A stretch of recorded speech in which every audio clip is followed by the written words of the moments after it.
Bonjour et bienvenue, voici notre tour d'horizon économique, géopolitique, énergétique, sanitaire et boursier. Nous sommes le jeudi 22 septembre et pour comprendre comment tourne la planète finance, c'est sur la bourse au quotidien et nulle part ailleurs. Et l'épisode du jour s'intitulera Powell ne lâche rien, eh ben les algos non plus. Alors, les marchés digèrent tant bien que mal le discours et la conférence de presse de Jérôme Powell mercredi soir. Et qu'est-ce qu'il a été désagréable ce Jérôme en nous annonçant que on s'en va vers un quatrième tour de vis de 0,75 points supplémentaires. Alors je vous le dis tout de suite, vous pouvez remonter 50 ans en arrière, plus 300 points sur les taux américains en 4 mois, ça sera sans précédent.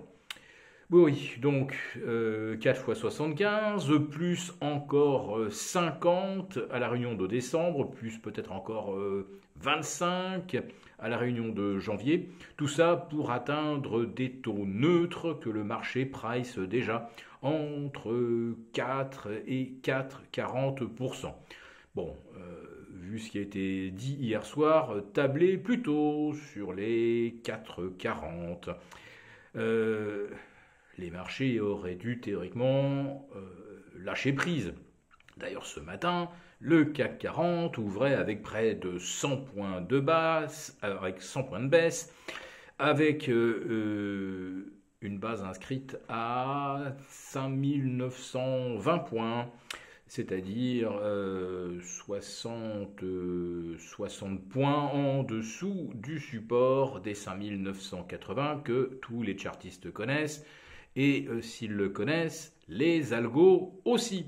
Eh bien oui, voilà ces fameux algos qui, à chaque fois que le CAC 40 ou l'Eurostoxx menacent un support qui, s'il est effectivement enfoncé, va préfigurer une nouvelle vague de correction moyen terme. Une vague de correction moyen terme, c'est moins 15 ou moins 20%. Hein, donc il faut avoir conscience que l'enjeu est important. Et manifestement, les algos sont bien au courant.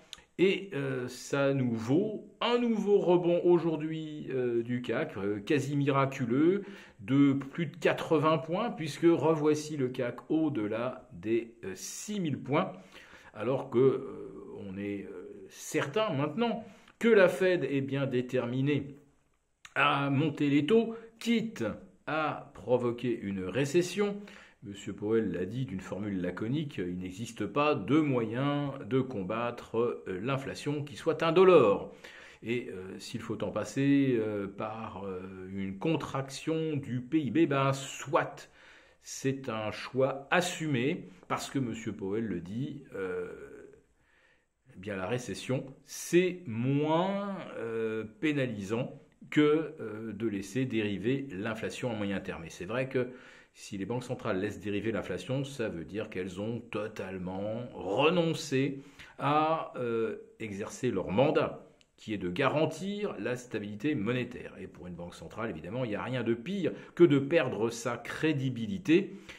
On peut se faire haïr, comme dans les années 80, avec l'ère Volcker et les taux propulsés jusque vers 20%, mais vaut mieux être détesté que pris pour un clown. Voilà.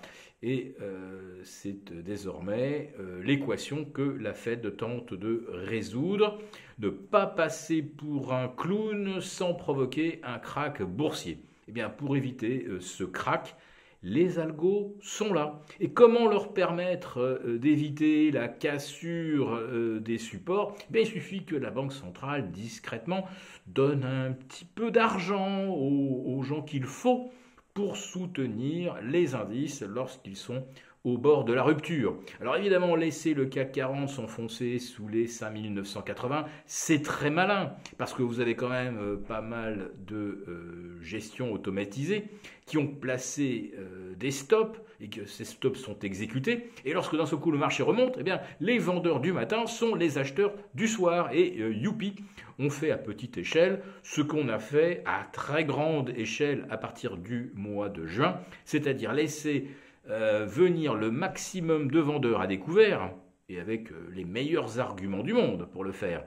Et d'un seul coup, leur casser les genoux en tirant les indices et en les obligeant à se racheter, même si tout le contexte économique, géopolitique et désormais énergétique hurle de ne pas le faire. Oui, mais voilà, c'est toujours le pot de terre contre le pot de fer, c'est-à-dire le gérant discrétionnaire face à l'algo tueur et qui ne vous laisse aucune chance.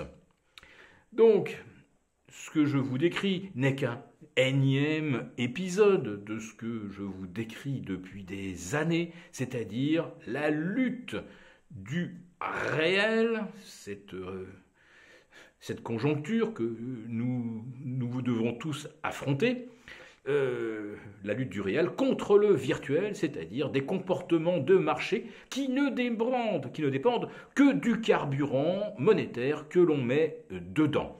Et donc, ce qui peut tout faire basculer, ce n'est pas que les taux aillent à 3,50, 4 ou 4,25%. Non, ce qui risque de provoquer la chute des marchés, c'est la panne de carburant. Peu importe que le litre soit à 2 euros ou 3 euros, s'il n'y a plus de litres à mettre dans le réservoir, eh bien le véhicule s'arrête, et il en va de même des marchés financiers. Et cette réalité-là, nous allons donc bientôt savoir si c'est ce qui nous pend au nez pour les prochaines semaines ou les prochains mois. Si cette vidéo vous a plu, n'hésitez pas à nous mettre un pouce. Et rendez-vous demain avec nos abonnés de la Lettre des Affranchis.